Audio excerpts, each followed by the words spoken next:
ছোট থেকে বড় সকলের পছন্দ হবে এমন একটা আইসক্রিম রেসিপি। তো আজ তোমাদের সাথে শেয়ার করছি আমার রান্নাঘরের স্পেশাল চকোবার আইসক্রিম। এই চকোবার আইসক্রিমের জন্য আমি চকলেট কম্পাউন্ডার ছোট ছোট আকারে কেটে নিয়েছি।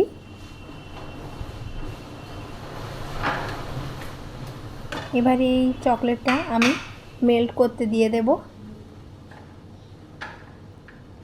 আমি এখানে ডার্ক চকলেট কম্পাউন্ড ইউজ করছি।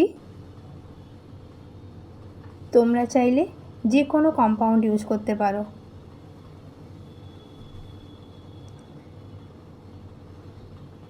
যে কোনো চকলেট কম্পাউন্ড অনলাইনে ইজি অ্যাভেলেবেল।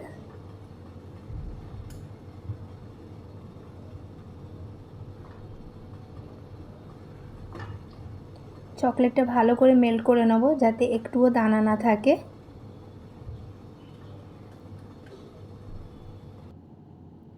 এখানে আমার চকলেটটা মেল্টও হয়ে গেছে আর আমি একটু হালকা ঠান্ডাও করে নিয়েছি চকলেটটাকে। তারপরে যে কাগজের কফি কাপ আছে সেই কফি কাপটা আমি এখানে মোল্ড হিসেবে ইউজ করছি।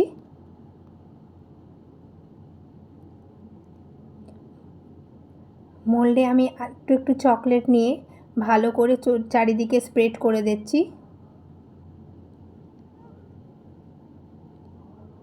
চকলেটের লেয়ারটা একটু মোটা করে দেব। দেখো ঠিক এইভাবে। প্রত্যেকটা কফি কাপ আমি ঠিক এইভাবেই রেডি করে নিচ্ছি।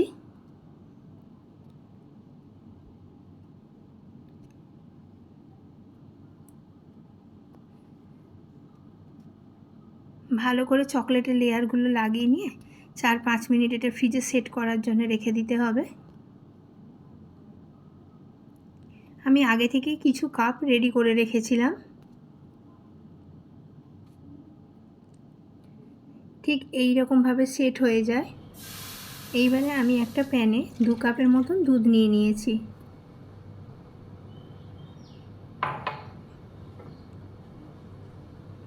দুধটা হালকা গরম হলেই আমি এতে 5 চামচ মতন চিনি দিয়ে দেব।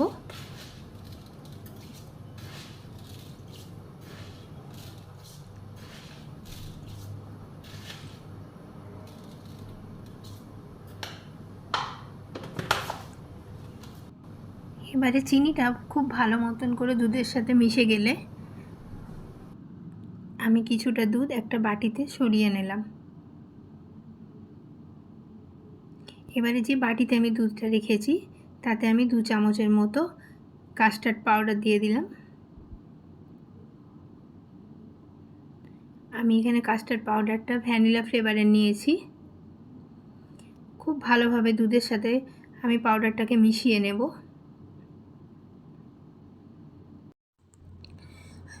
তারপর আবার আমি দুধটা ভালো করে নেড়ে নেব। এটা সমানে নেড়ে গেলেই ভালো।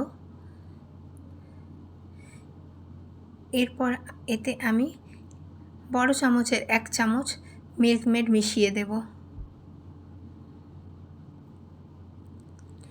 এখানে মিল্ক মেডও দেওয়া যায় আর গুঁড়ো দুধও দেওয়া যায়।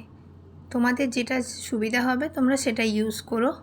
আমি এখানে মিল্ক মেডটা ইউজ করেছি, সেই জন্য চিনিটাও কম পরিমাণে দিয়েছি। দুধের সাথে মিল্ক মেডটা খুব ভালোভাবে মিশে গেছে।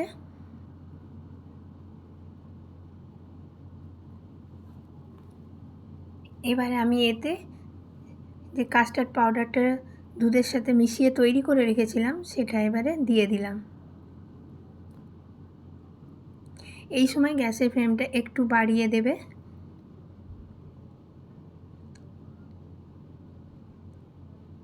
কিন্তু সমানে এরকমভাবে নেড়ে যেতে হবে।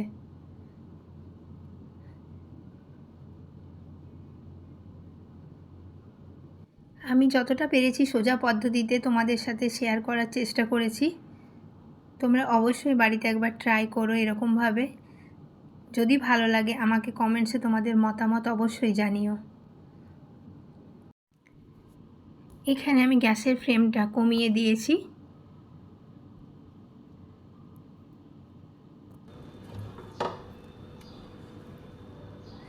আস্তে আস্তে এটা আরও গাঢ় হয়ে যাচ্ছে, কিন্তু সমানে নাড়িয়ে যেতে হবে এটা। এবার গ্যাসটা বন্ধ করে দেব আর কিছুক্ষণ ঠান্ডা হওয়ার জন্য এটা রেখে দেব। আইসক্রিমের মিশ্রণটা ঠিক এতটাই গাঢ় হয়ে যাবে। এইবার এই মিশ্রণটা আমি প্রত্যেকটা মোল্ডে ভরে নেব।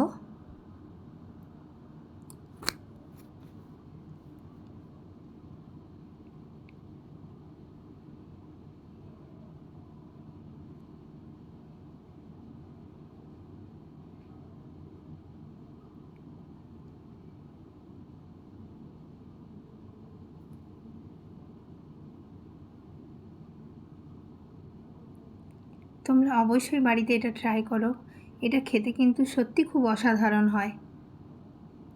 আমার মোল্ডগুলো সব মিশ্রণটা ভরে নিয়েছি।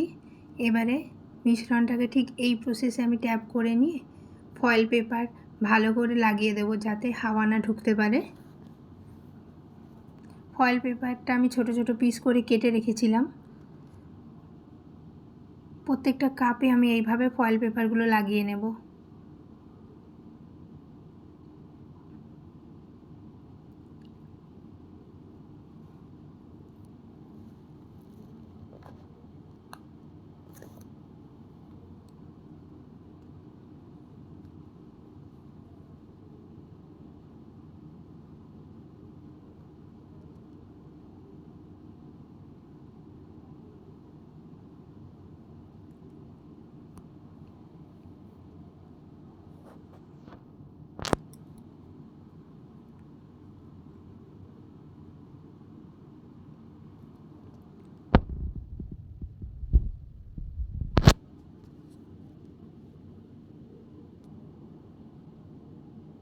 সব কাপগুলোর মুখে আমি ভালো করে টাইট করে ফয়েল পেপারটা লাগিয়ে দিয়েছি।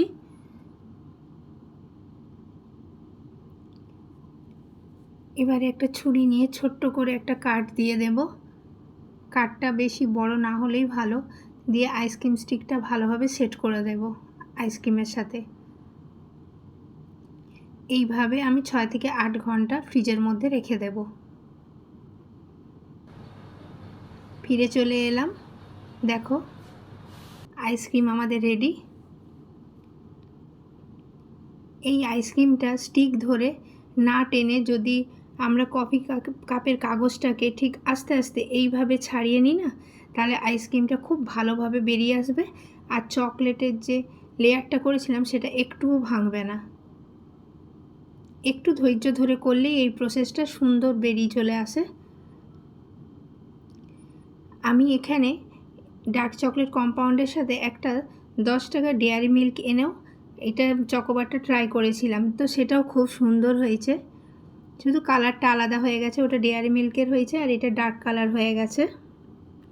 ডেয়ারি মিল্ক তো একটু লাইট কালারের হয়, কিন্তু একই রকম প্রসেসে করেছিলাম আমি। এই লাল কাপটা হলো ডেয়ারি মিল্কের। খেতেও খুব অসাধারণ হয়েছে, তোমরা অবশ্যই ট্রাই করো। আজ এই পর্যন্তই।